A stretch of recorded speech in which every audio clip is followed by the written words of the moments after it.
నమస్తే. నేను జీవి సత్యనారాయణ. ఈరోజు 12/10/2022 అక్టోబర్ బుధవారం. ఈరోజు ఎలా మార్కెట్ క్లోజ్ అయింది అనే ఇన్ఫర్మేషన్. మార్కెట్లు మాత్రం ముందు కొంచెం గ్యాప్ అప్ తోటి స్టార్ట్ అయింది. ఆ గ్యాప్ అప్ అయ్యి మళ్ళీ దిగిండు. ఎక్కడ దిగిపోయిండు? ఇక్కడి వరకు, ఎక్కడ 11 వరకు మళ్ళీ ఆ నుంచి పెరగటం మొదలుపెట్టింది. ఇక కంటిన్యూగా పెరగటమే జరిగింది. 3 రోజుల నష్టానికి ఈరోజు అడ్డుకట్టబడింది. 3 రోజుల నష్టం తర్వాత ఈరోజు 478.59 బీఎస్సీ సెన్సెక్స్ పెరిగింది. నిఫ్టీ వచ్చి 140.05 పాయింట్లు పెరగటం జరిగింది. ఇక తర్వాత ఏం జరిగిందో చూద్దాం. ఈ బీఎస్సీ సెన్సెక్స్ ఏదైతే ఉందో 478.59 పాయింట్లు పెరిగింది, 1.84%.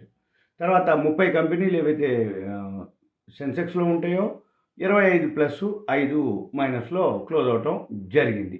ఇక తర్వాత నిఫ్టీకి వచ్చేటప్పటికి నిఫ్టీలో ఏం జరిగిందో చూద్దాము. నిఫ్టీలో ఏవైతే 50 ఉంటాయో 42+7-1 అన్చేంజ్. టోటల్ 50లో 42+7- అవి.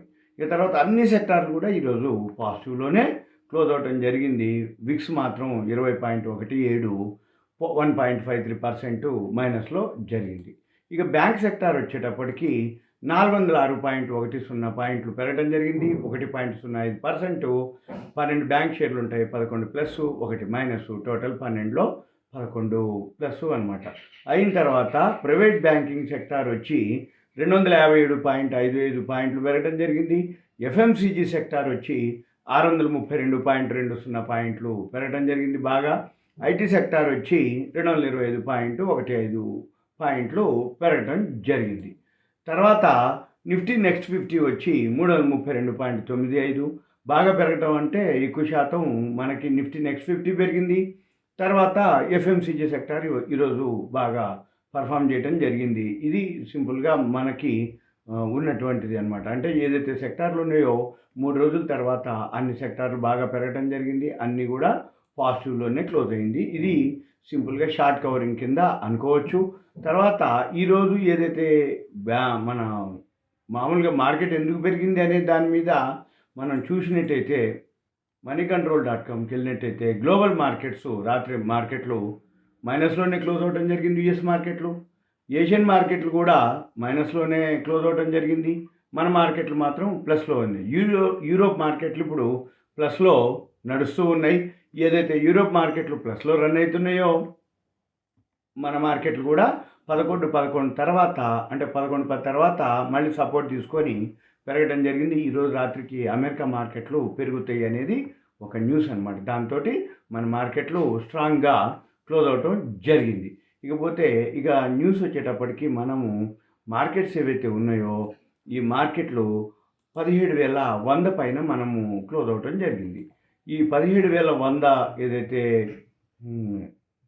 బ్యాంక్ నిఫ్టీ 39,000, మన మామూలు నిఫ్టీ వచ్చి 17,000 పైన, అంటే 17,025, 55 ప్రీ ఓపెన్ మార్కెట్లో 42 పాయింట్లు పెరిగితే ఓవరాల్గా నిఫ్టీ 50 వచ్చి 17,123.6, 140 పాయింట్లు పెరగటం జరిగింది. ఇది మనం గమనించాలి. ఇకపోతే ఇప్పుడు ఏవైతే 17,000 దాటిందో మార్కెట్లో ఏం జరిగిందో చూద్దాం. 17,100 అన్ని సెక్టార్లు పాజిటివ్లోనే క్లోజ్ అవటం. తర్వాత ఏవైతే క్రూడ్ ఆయిల్ రేట్లు తగ్గటం. ఇక సెక్టార్లు వచ్చి Power Grid, Axis Bank, Coal India, bank Nifty బాగా పెరగడం జరిగింది. Bajaj Auto, NTPC, power sector, Asian Paints, ఇవన్నీ Asian paint, Adani, doctor Reddy losers, అవి టాప్ గెయినర్స్. ఏది పవర్ గ్రిడ్, ఎన్టీపీసీ ఇవి. తర్వాత ఈ నిఫ్టీ బ్యాంకు సపోర్ట్ చేసినట్టు, ఎఫ్ఎంసీజీ సెక్టారు అవి. ఓకే, ఇది సింపుల్గా మనం గమనించాల్సింది. తర్వాత ఇక నెక్స్ట్ మనం న్యూస్లోకి వస్తున్నాం. ఈ న్యూస్ ఏదైతే ఉందో న్యూస్ వచ్చేటప్పటికి ఈరోజు కొంచెం ఎక్కువనే ఉన్న న్యూస్. ఆ న్యూస్ ఏంటిదంటే ఎవరెస్ట్ ఇండస్ట్రీస్కి గవర్నమెంట్ ఆఫ్ కర్ణాటక అప్రూవల్ చేయడం జరిగింది. 15 ఎకరాల ల్యాండ్ మైసూర్లో ఇవ్వటం జరిగింది. ఏది ఎవరెస్ట్ ఇండస్ట్రీస్కి. తర్వాత Indian government sugar exports US export చేయడం కోసం సెప్టెంబర్ నుంచి డిసెంబర్ వరకు ఎక్స్టెండ్ చేయడం జరిగింది. దానివల్ల షుగర్ షేర్లకి బెనిఫిట్ అవుతుంది. ఇది ఇండియన్ గవర్నమెంట్ ఎక్స్టెండ్ చేయడం వల్ల. తర్వాత యూకే ఏదైతే ఉందో మంత్లీ జీడిపి రావడం జరిగింది. యాక్చువల్గా ఇప్పుడు -0.03% ఉంది వర్సెస్ 0 అనమాట. ఫ్లాట్గా ఉన్నటువంటిది ఏదైతే ఉందో ప్రీవియస్ 0.2 మైనస్ అంటే అంతకుముందు 0.00 ఉంది, ఇప్పుడు -0.03కి ఉంది. ఎస్టిమేషన్ వచ్చి 0.02 మైనస్ ఉంది, అంటే ఇంకొంచెం పెరిగింది అని అనమాట, మైనసే పెరిగింది.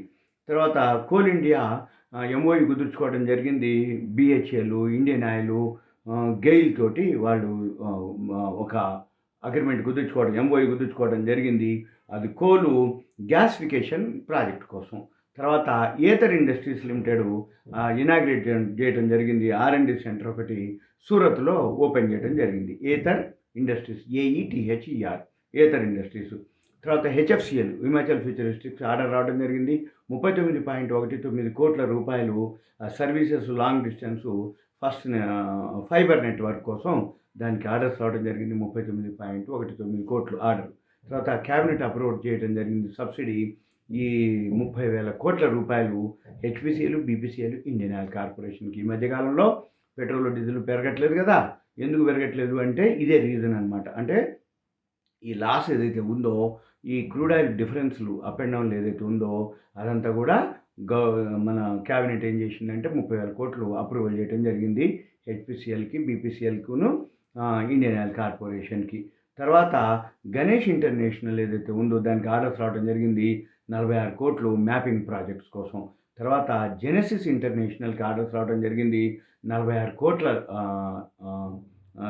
ల్యాండ్ టిట్లింగ్ ప్రాజెక్టు ఏపీ గవర్నమెంట్ నుంచి వాళ్ళకి రావటం జరిగింది. తర్వాత శోభా డెవలపర్స్ ఏదైతే ఉందో ఆ సెకండ్ క్వార్టర్ హయ్యెస్ట్ సేల్స్ జరగడం జరిగింది. అందుకని శోభా డెవలపర్స్ చూసుకోవచ్చు. తర్వాత CCEA మీటింగ్ ఇవాళ క్యాబినెట్ అప్రూవల్, అంటే మీటింగ్ జరిగింది, ఆ క్యాబినెట్ అప్రూవల్ తర్వాత తెలుస్తుంది. అది ఇంకా అప్డేట్ కాలేదు నా దగ్గర. CCEA అంటే cabinet committee on economic affairs అనమాట. ఇది సింపుల్గా CCEA మీటింగ్ ఉంది. తర్వాత ఇవాళ 26 అంటే ఆయిల్ గ్యాసు నిక్షేపాలు ఏవైతే ఉన్నాయో 26 బ్లాక్లు ఉన్నాయని తేల్చడం జరిగింది. 26 బ్లాకుల్లో 16 బ్లాకులకి ఏదైతే ఉన్నాయో director general of hydro carbons ఏదైతే ఉందో 2.3 లక్షల కిలోమీటర్లు ఉంది అని కనుక్కోవటం జరిగింది. దానికి మైన్స్ ఏదైతే ఉన్నాయో అవన్నిటికీ అనౌన్స్ చేయడం జరిగింది. అది రేపు రాబోయే రోజుల్లో ఈ ఆయిల్ గ్యాస్ ఏదైతే నిక్షేపాలు ఉన్నాయో వాటి నుంచి బయటికి తీయటం జరుగుతుంది. దాని నుంచి ఆ షేర్లు బాగా పెరిగే అవకాశాలు ఉన్నాయి. ఆయిల్ గ్యాస్ నిక్షేపాల నుంచి బయటకు తీయటం వల్ల మనకి తక్కువ రేటుకి ఆయిల్ గ్యాస్ అవైలబుల్ ఉంటుంది. తర్వాత స్టార్ హౌసింగ్ ఫైనాన్స్ లిమిటెడ్ ఏదైతే ఉందో బోర్డు మీటింగ్ ఉంది. 17/10/2022 బోనస్ స్ప్లిట్ బోర్డు మీటింగ్ ఉంది, బోనస్ స్ప్లిట్టింగ్ కోసం. తర్వాత అదాని డేటా నెట్వర్క్ వాళ్ళ లైసెన్స్ రావడం జరిగింది. ఫుల్ ఫ్లెడ్జ్డ్ టెలికాం సర్వీసెస్లో వాళ్ళు కూడా 5G స్పెక్ట్రమ్ వాటి కోసం వాళ్ళు కూడా జాయిన్ అవుతారు, అదాని డేటా నెట్వర్క్స్. తర్వాత జియో, బీపీ, M&M అంటే రిలయన్స్ జియో వాళ్ళు, బీపీ వాళ్ళు M&M తోటి ఒక ఎక్స్పాన్షన్ తోటి వాళ్ళు అంటే ఇద్దరు కలిసి ఎక్స్పాన్షన్ చేస్తారు. EV partnership, electric vehicles partnership Reliance వాళ్ళు, మహీంద్రా రెండు. తర్వాత సుజలాన్కి ఆర్డర్స్ రావడం జరిగింది. 144.9 megawatts from Aditya Birla global నుంచి రావడం జరిగింది. తర్వాత IMF ఇంటర్నేషనల్ మానిటరీ ఫండ్ వాళ్ళు ఫైనాన్షియల్ ఇయర్ 23కి జీడిపి గ్రోత్ మంది తగ్గుతుంది అని ఫోర్కాస్ట్ 6.8%గా రెండోసారి చేయడం జరిగింది. ఇది సింపుల్గా మనకి వార్తలు. అంటే మన మార్కెట్లో 3 రోజుల తర్వాత పెరగడం జరిగింది. షార్ట్ కవరింగ్ అనుకోవచ్చు. వడ్డీ రేట్లది ఏదైతే మళ్ళీ ఉన్నది డెసిషన్ వచ్చే నెల యుఎస్లో, ఇది గమనించాలి. ఇదైతే షార్ట్ కవరింగ్. మధ్యాహ్నం తర్వాత యూరోప్ మార్కెట్లు పెరగటం, ఈరోజు రాత్రికి US మార్కెట్లు పెరుగుతాయి అనేది న్యూస్. ఇలాంటి న్యూస్ మీకు కావాలి అనుకుంటే మీరు ఏం చేయాలి, మీ పేరు, ఏరియా నాకు వాట్సాప్ మెసేజ్ పెడితే నేను గ్రూప్లో యాడ్ చేసి నేను మీకు అప్డేట్ చేయడానికి వీలవుతుంది. సుమన్ టీవీ ప్రేక్షకులకు ధన్యవాదాలు. Thank you. సెలవు.